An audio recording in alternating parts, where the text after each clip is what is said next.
बिस्मिल्लाहिर्रहमानिर्रहीम। Welcome back. सो हमारे सामने एक क्वेश्चन है कि dash is use to prevent corruption and fraud within an organization. So let's read the options. Option number 1 logs, option number 2 multi factor authentication, option number 3 segregation of duties and option number 4 rotation of duties. So the correct answer is segregation of duties. And let's find out कि why this is the correct option. So logs जो हैं ये basically हमारे पास use होते हैं to achieve और maintain non repudiation, ठीक है, और most correctly they are use to maintain और achieve the goal of auditing, ठीक है। नॉन रिपुडिएशन के लिए बेसिकली हम करेक्टली यूज करते हैं डिजिटल सिग्नेचर्स, ठीक है। So and not logs basically auditing को अचीव करने के लिए यूज होते हैं, ताकि जब हम बाद में एक्शंस को ट्रैक कर सकें कि किस यूज़र ने कौन सा एक्शन परफॉर्म किया था। एंड नॉन रिपोर्टिएशन के कोई जो यूज़र है वो अगर उसने कोई एक्शन परफॉर्म किया है तो वो उससे मीन्स के मुकर ना सके, वो ये ना कह सके कि मैंने ये एक्शन परफॉर्म नहीं किया। To achieve this thing we use digital signatures. So logs is a different thing and it is not a right option in this case. Multi factor authentication जो है ये ऑथेंटिकेशन से रिलेटेड है और ये जो है टोटली इररेलेवेंट है यहाँ पर, सो ये ऑप्शन भी राइट नहीं हो सकता। सेग्रीगेशन ऑफ ड्यूटीज़ क्या है, ये हमारा आज का टॉपिक है। सो लेट्स फाइंड आउट कि what is segregation of duties. तो हम चलते हैं सेग्रीगेशन ऑफ ड्यूटीज़ की फॉर्मल डेफिनेशन के ऊपर। Segregation of duties is based on the security practice that no one person should control an entire high risk transaction from start to finish, ठीक है। And segregation of duties breaks the transaction into separate parts and require a different person to execute each part of the transaction. Segregation of duties ये होती है कि अगर एक high risk transaction है जो कि इंतहाई इंपॉर्टेंट है, इंतहाई वाइटल है ऑर्गेनाइजेशन के लिए, सो अगर एक पर्सन उसको कंट्रोल कर रहा होगा ना सारी ट्रांजैक्शन को, तो मे भी किसी जगह पर वो पर्सन जो है करप्शन कर दे या जो है ना वो फ्रॉड वगैरह कर दे और उस ट्रांजैक्शन में कोई ना कोई पॉसिबल उसमें चेंज कर दे, ठीक है। सो इसीलिए इसको प्रिवेंट करने के लिए जो है ना हम सेग्रीगेशन ऑफ ड्यूटीज़ का कॉन्सेप्ट यूज़ करते हैं कि एक सिंगल ट्रांजैक्शन को जब तक दो पर्सन अप्रूव नहीं करेंगे तो तब तक जो है वो ट्रांजैक्शन कैरी आउट नहीं होगी। सो this is the concept of segregation of duties. और सेग्रीगेशन ऑफ ड्यूटीज़ को हम सेपरेशन ऑफ ड्यूटीज़ भी कहते हैं, ठीक है ना। इसकी सबसे बड़ी एग्जांपल ऑर्गेनाइजेशन में ये है कि फॉर एग्जांपल ऑर्गेनाइजेशन ने कोई इक्विपमेंट बाय करना है एंड लेट्स से कि देयर इज़ अ पर्सन जो कि रिस्पॉन्सिबल है to buy new items. So this is a person X and this is responsible for buying new items for organization. So इसने जब items buy करने हैं so he will create a list of items कि जो buy करने हैं और इसकी pricing, and he will go to a some manager, और मैनेजर जो है पहले इस सारी लिस्ट को रीड आउट करेगा कि किस इक्विपमेंट की कितनी प्राइसिंग है और ये सारी रिपोर्ट होगी कि कौन सा इक्विपमेंट हमें क्यों चाहिए, और मैनेजर जो है इसको रीड आउट करने के बाद अप्रूव करेगा, ठीक है। वंस मैनेजर अप्रूव करेगा उसके बाद ये ट्रांजैक्शन अगेन नेक्स्ट लेवल पे जाएगी अकाउंटिंग एंड बिलिंग डिपार्टमेंट के पास, ठीक है। सो बिलिंग डिपार्टमेंट जो है वो इस चीज़ को, इस बाइंग को अप्रूव देखकर इससे रिलेटेड फंड्स इशू करेगा, ठीक है। So it will issue funds. So इस तरह से एक ट्रांजैक्शन को ब्रेक कर दिया गया 3 फेजेस में। पहले ये पर्सन, नंबर 1 फेज ये वाला, नंबर 2 फेज मैनेजर वाला and number 3 phase billing department से फंड्स इशू होने वाला, ठीक है। सो सपोज करें अगर यही एक पर्सन रिस्पॉन्सिबल होता तो ये किसी भी टाइम पे करप्शन कर सकता था, ट्रांजैक्शन को अपने हाथों में लेकर ये अपनी मर्जी से यहाँ पर इक्विपमेंट बाय करके अपनी मर्जी की प्राइसिंग जो है यहाँ पे पुट कर सकता था। सो लेकिन इस तरह से करके ऑर्गेनाइजेशन ने करप्शन को मिनिमाइज कर लिया। एक और चीज़ आपने माइंड में रखनी है कि इस स्टेप को यूज़ करते हुए, इस मेजर को यूज़ करते हुए करप्शन को मिनिमाइज तो किया जा सकता है लेकिन टोटली उसे प्रिवेंट नहीं किया जा सकता, क्योंकि इन एनी केस हो सकता है कि पर्सन 1 और पर्सन 2 दोनों आपस में मिले हुए हों, ठीक है। सो ये कहेगा कि भाई आधा मैं रख लूँगा और आधा तू रख लेना, तो इस केस में भी करप्शन हो सकती है, ठीक है। There is a chance, there is a possibility.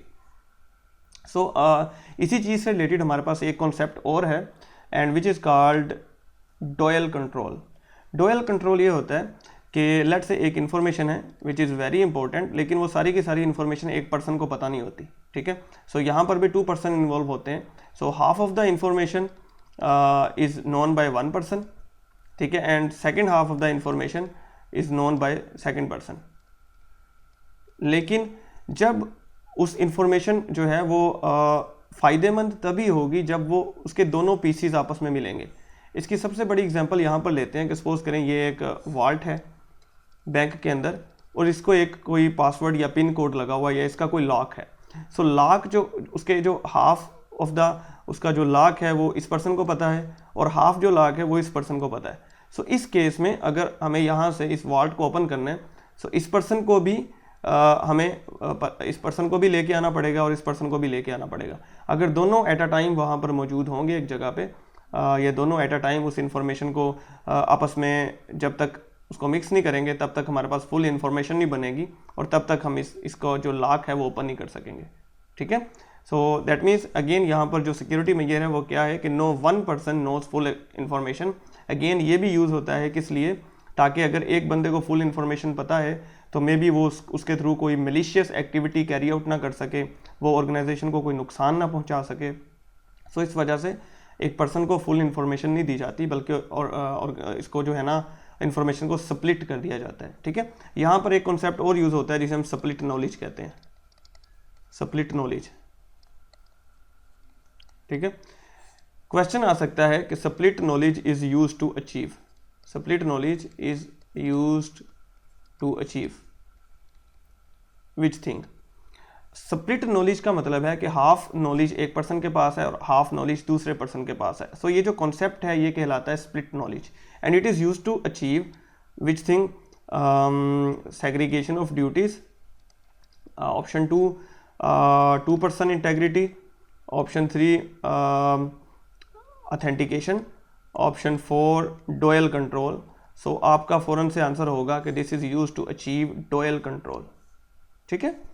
So I hope कि अब आपको समझ आ गई है कि व्हाट इज़ डोयल कंट्रोल और सेग्रीगेशन ऑफ ड्यूटीज़ और डोयल कंट्रोल में डिफरेंस क्या है। सो अब हम इसके थर्ड लेवल पे चलते हैं, जो है हमारे पास 2 पर्सन इंटेग्रिटी।